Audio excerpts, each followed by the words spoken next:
Hello dear students, आज हम discuss करेंगे कि हम हेलो एल्केन्स को कैसे एल्केन से प्रिपेयर करेंगे। देखिए, एल्केन से जब आप प्रिपेयर करते हैं हेलो एल्केन्स को, तो उसके लिए आपको ऑब्वियसली हेलोजन चाहिए। आप एल्केन्स को जब हेलोजन के साथ रिएक्ट कराते हो तो हमें हेलो एल्केन मिल जाता है, लेकिन हेलो एल्केन ये ऐसे हमें नहीं मिलता है। इसमें इधर आप हमें लाइट में ये रिएक्शन कैरी आउट करनी होती है, या तो हमें लाइट की ज़रूरत पड़ती है या फिर हम हीट देते हैं। ठीक है, अगर आप देखेंगे मैंने यहाँ पर टेम्परेचर सेट किया हो, टेम्परेचर जो मैंने यहाँ पर रखा हुआ है दैट इज़ 520 to 670 केल्विन।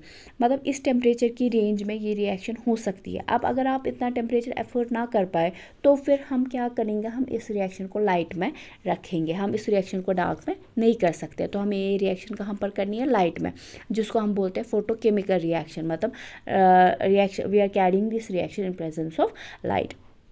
सो जब आपने यहाँ पर फॉर एग्जांपल मैंने यहाँ पर सिंपलेस्ट एल्केन जो है वो मैंने मीथेन लिया हुआ है, इसको मैंने रिएक्ट कराया है क्लोरीन के साथ इन प्रेजेंस ऑफ ईदर लाइट, या फिर आप इसको वहाँ पर टेम्परेचर देंगे 520 to 670 केल्विन। ठीक है, सो यहाँ पर इन दोनों तरीक़ों से आप ये रिएक्शन कर सकते हैं। तो वहाँ पर आपको क्या मिलेगा, वहाँ पर आपको मिक्सचर ऑफ प्रोडक्ट्स मिलेंगे, क्योंकि वहाँ पर क्लोरीन जो है वो ऐड हो, वो सब एक एक हाइड्रोजन को सब्स्टिट्यूट कर सकता है। अगर उसने सिर्फ एक हाइड्रोजन को यहाँ पर रिप्लेस किया तो हमें क्लोरोमीथेन बनेगा। अगर 2 हाइड्रोजन को रिप्लेस किया तो हमें डाइक्लोरोमीथेन बनेगा। अगर 3 हाइड्रोजन को रिप्लेस किया तो हमें ट्राइक्लोरोमीथेन या फिर क्लोरोफॉर्म, जिसको कॉमनली हम कहते हैं।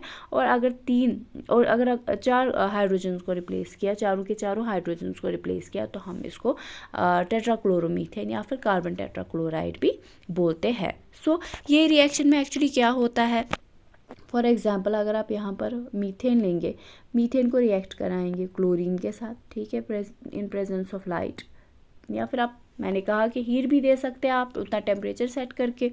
सो यहाँ पर क्या होगा, यहाँ पर आपको मिल सकता है CH3Cl एंड HCl। ठीक है, ये ऐसे हो गया एक। उसके बाद फर्दर सब्स्टिट्यूशन हो सकती है। ये रिएक्शन, इस रिएक्शन को कंट्रोल करना बहुत मुश्किल हो जाता है। तो वहाँ पर क्या हो जाता है, ये जो क्लोरोमीथेन आपको मिल गया, इसके साथ एक और क्लोरीन मॉलिक्यूल जुड़ के वहाँ पर आपको बना सकता है, दे सकता है डाइक्लोरोमीथेन और अगेन HCl। फिर इस डाइक्लोरोमीथेन जो है, ये डाइक्लोरोमीथेन एक और क्लोरीन के साथ जुड़ सकता है, बना सकता है ट्राइक्लोरोमीथेन। फिर ये ट्राइक्लोरोमीथेन जो है, ये एक और क्लोरीन यहाँ पर यूज़ हो सकता है और बन सकता है यहाँ पर कार्बन टेट्राक्लोरोमीथेन, या फिर जिसको हम कार्बन टेट्राक्लोराइड भी बोलते हैं। ये रिएक्शन में क्या होता है, बेसिकली यहाँ पर क्या होता है, यहाँ पर ये रिएक्शन होती है, यहाँ पर इंटरमीडिएट जो बनता है वो फ्री रेडिकल बनता है। इसमें फ्री रेडिकल मैकेनिज्म होता है, फ्री रेडिकल इंटरमीडिएट्स बनते हैं। वही फ्री रेडिकल जो है वो किसी के साथ भी जुड़ सकते हैं। ये रिएक्शन आप लोगों ने क्लास 11th में ऑलरेडी इसका मैकेनिज्म पढ़ा हुआ है। जैसे यहाँ पर अगर आप CH4 लेंगे तो CH4 का अगर आप देखेंगे, पहले यहाँ पर आप देखेंगे क्योंकि रिएक्शन जो है वो क्लोरीन इनिशिएट करेगा। क्लोरीन मॉलिक्यूल जो है वहाँ पर क्या करेगा, जब आप इस पर लाइट डालेंगे इस क्लोरीन मॉलिक्यूल पे, तो यहाँ पर आपको क्लोरीन रेडिकल मिलेगा, क्लोरीन फ्री रेडिकल मिलेगा। ठीक है, मिल गया। फ्री रेडिकल क्या होता है, जहाँ पर जो स्पीशीज़ एटम है उनके ऊपर डॉट होता है। डॉट मीन्स अनपेयर्ड इलेक्ट्रॉन होता है, वहाँ पर अनपेयर्ड इलेक्ट्रॉन होता है। सो ये क्लोरीन जो है ये CH4 के पास, CH4 के साथ रिएक्ट करेगा, ये क्लोरीन रेडिकल। ठीक है, विद द रिज़ल्ट वहाँ पर हमें मिलेगा CH3Cl, और वहाँ पर हमें अब अलग से H रेडिकल मिल सकता है। ठीक है, फिर ये H रेडिकल अगर यहीं पर रिएक्शन अगर CH3 पहले ही कहा कि इस रिएक्शन को हम कंट्रोल नहीं कर सकते, इसीलिए यहाँ पर हमें मिक्सचर ऑफ प्रोडक्ट्स मिलते हैं। लेकिन हाँ, एक पॉसिबिलिटी ये भी है कि CH3Cl हमें मिल जाए और ये H रेडिकल जो है ये क्लोरीन रेडिकल के साथ मिलकर HCl बना सकता है। लेकिन फर्दर क्या होगा, वहाँ पर यहाँ पर आपको CH3Cl बन गया, या फिर आपको यहाँ पर H रेडिकल निकला, तो ये फर्दर ये CH3Cl जो है, ये CH3Cl जो है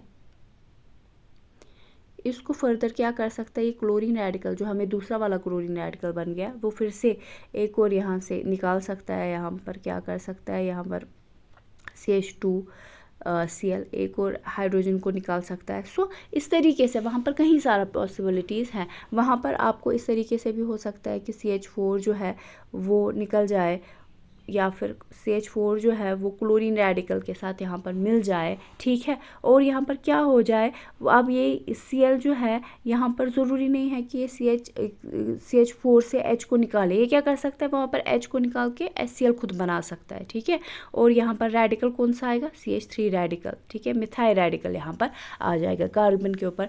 सो अगेन ये CH3 जो है दूसरे वाले Cl के साथ रेडिकल के साथ CH3Cl बना सकता है, या दूसरे वाले CH3 के साथ CH3 बना सकता है, एल्केन बना सकता है। तो यहाँ पर कहीं सारी पॉसिबिलिटीज़ होती है, यहाँ पर कहीं सारे प्रोडक्ट्स आपको मिलते हैं। इसीलिए हम कहते हैं कि ये यूजुअली अच्छा मेथड नहीं है हेलो एल्केन्स को बनाने के लिए, क्योंकि यहाँ पर फ्री रेडिकल्स बन रहे होते हैं। वो फ्री रेडिकल्स एक दूसरे के साथ मिक्स हो ही रहे होते हैं और ये रिएक्शन बहुत लंबी चलती है, ठीक है।